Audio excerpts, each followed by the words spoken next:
아, 제가 답답해가지고 막걸리 한잔 했습니다. 제가 지난번에 간만에 이제 캠핑장을 가가지고 이제 캠핑을 했잖아요. 근데 이제 그 캠핑장이 데크가 깔려있는 캠핑장이었어요.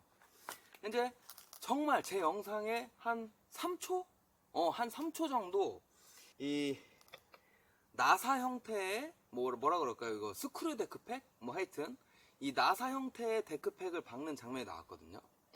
근데 그 부분에서 굉장히 불편해 하시는 분들이 꽤 있더라고요.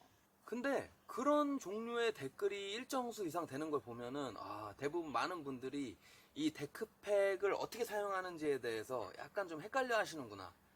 그런 생각이 들어가지고 오늘 이 데크팩에 대해서 제가 어떻게 사용해야지 올바른 사용법인지 그거 한번 제 개인적인 생각을 한번 정리해서 말씀드려 볼게요.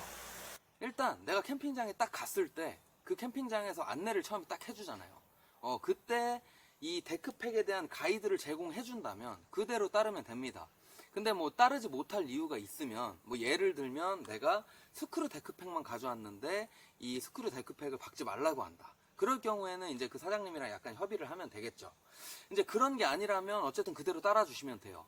근데 이제 문제가 되는 거, 논란이 되는 것은 그런 가이드가 없는 캠핑장에서는 도대체 어떻게 사용해야 올바른 것인가? 이거잖아요. 근데 제 생각에는 이게 왜 논란이 되는지 저는 이해를 할 수가 없어요. 만약에 캠핑장에 갔는데 데크팩에 대한 가이드가 없어요. 그러면 그 말은 곧 자유롭게 하면 된다는 얘기거든요. 그게 그렇게 중요했다면 당연히 가이드가 있겠죠. 그렇기 때문에 아무런 가이드가 없는 곳에서의 데크팩 사용을 뭔가 다른 사람이 그걸 보고 뭔가 한다는 거는 오지랖이에요. 그건 명백한 오지랖입니다. 그래서 우리가 괜히 다른 사람의 캠핑 활동에 오지랖을 부릴 필요 없다. 특히나 이 데크팩은 어떤 데크팩을 사용해도 남한테 해를 끼치지 않아요. 그게 만약에 이 스크류 데크팩을 사용해서 데크가 거의 다 해질 때까지 데크를 교체하지 않았다면, 가이드도 제공하지 않으면서, 그러면 그건 캠핑장에서 시설 관리를 제대로 못한 탓이죠. 그렇고, 그러면 실제로 이 두 개 데크팩을 언제 어떻게 사용하느냐. 자, 여기는 뭐 실제 캠핑장 데크랑은 약간 다르지만 저희 집 이 테라스에 있는 나무 데크예요. 근데 지금 보시면 이렇게 홈이 꽤나 넓게 있어요. 이런 경우에는 이런 오징어 데크팩이 그냥 쉽게 들어갑니다. 이렇게 쉽게 들어가는 경우에는 이 오징어 데크팩을 그대로 사용해 주시면 돼요. 그리고 이 스크류 데크팩, 논란이 되는 게 이 스크류 데크팩인데, 사실 이 오징어 데크팩이 들어가는 데크에서도 어떠한 가이드도 없다면 그 내 자율에 의해서 이 스크류 데크팩을 사용할 수도 있어요. 왜냐면 오징어 데크팩을 사용하는 경우에는 내가 이 데크에서 팩을 박을 수 있는 위치가 이 홈이 있는 곳에서만 박을 수가 있잖아요.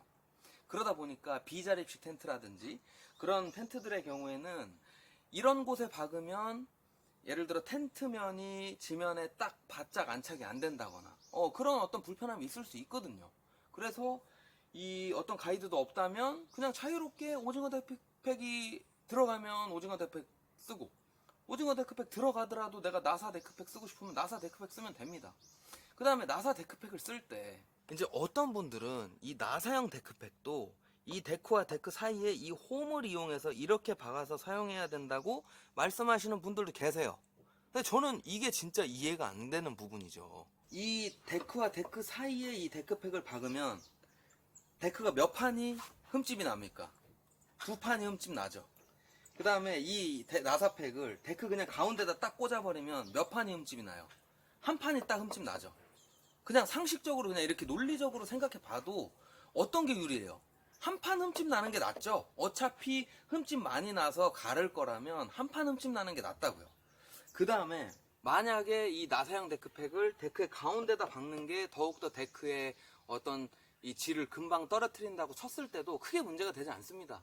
왜냐면 이 데크가 얼마냐면 이 데크가 그냥 인터넷에서 한 장, 낱장을 주문해도 한 3점 몇 미터에 뭐 몇천 원 수준이에요. 근데 그런 캠핑장 같은 경우에 보통 어떻게 하겠어요? 보통 이제 근처 뭐 목재소 같은 데 가가지고 대량으로 구매할 거 아니에요. 그런 경우에는 훨씬 더 싸요. 인터넷으로 사는 낱장 사는데도 몇천 원인데 그냥 대량으로 구매하면 몇천 원도 안 하죠. 그러면 이 나사형 데크팩을 이 데크에 몇 번이나 박으면 도대체 이 데크가 못 쓸 정도로 너덜너덜해지겠냐고요. 뭐 한 100번? 100번 제 생각에는 100번도 더 박아도 아무 이상이 없어요. 그리고 또 어떤 분들은 그래 뭐 많이 박아도 이상해지지 않는다 치자. 그렇지만 이 데크에 이 나사형 데크팩으로 구멍을 낸 경우에는 그 구멍을 통해서 습기가 뭐 들어가가지고 이 데크가 금방 뭐 부식이 되니 어쩐 이런 말씀 하시는 분들 계세요. 전 진짜 그런 분들은 경험이 있으신 건지 저 좀 의구스러워요. 그러니까 우리가 어떤 자기가 알고 있는 지식을 말할 때 진짜 내가 과학적으로 입증을 해봤는지 또는 경험을 해봤는지 그 두 개 아니면 뭐 함부로 이렇게 아는 척을 하면 안 되거든요. 근데 제가 한번 보여드릴게요. 보세요. 이게 이제 저희 집 담벼락이에요. 상구가 나가지 못하도록 이제 하는 담벼락. 이 담벼락이 일반 캠핑장에서 사용하는 데크하고 똑같은 재질입니다. 완전히 똑같은 거예요.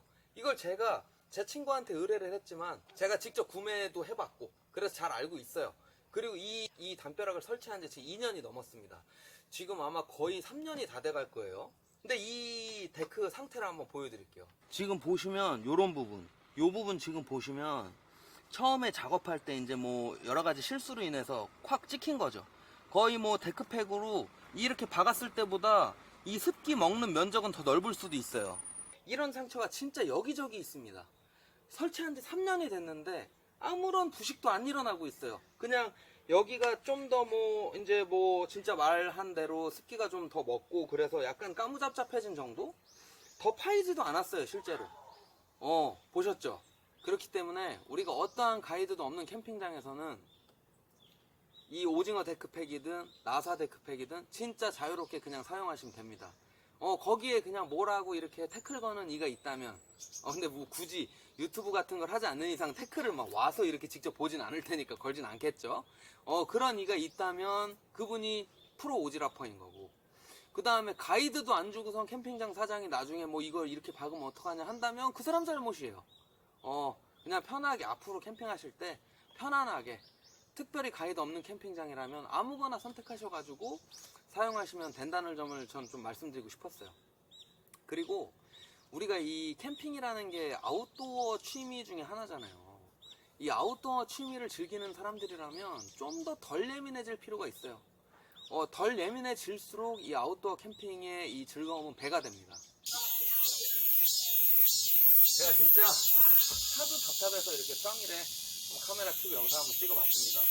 이렇게 아무 데크팩이나 쓰셔도 상관없으니까 좀 예민함 내려놓으시고 편안한 캠핑 즐기셨으면 좋겠습니다.